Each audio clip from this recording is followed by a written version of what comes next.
We draw a circle. This will be his head. Then we draw a bean. This is his neck. Next, we draw his body. It is shaped like an egg. Alright. Now, we draw his two little feet. These are cookies.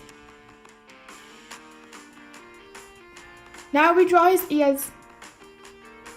They are shaped like carrots.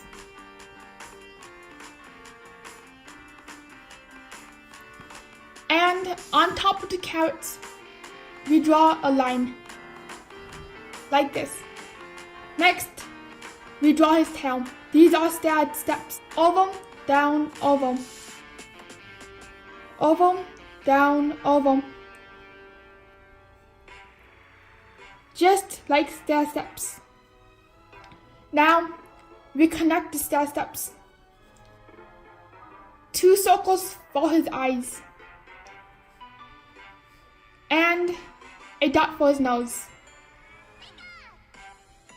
And now W for his mouth. And 2 U's for his arms.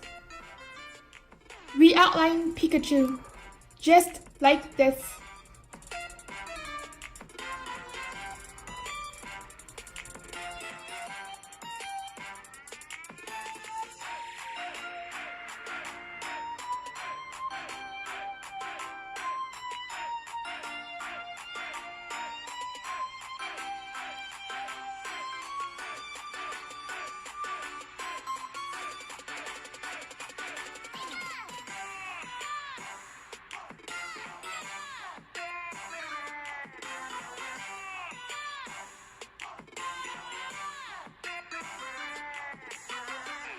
Matterpod.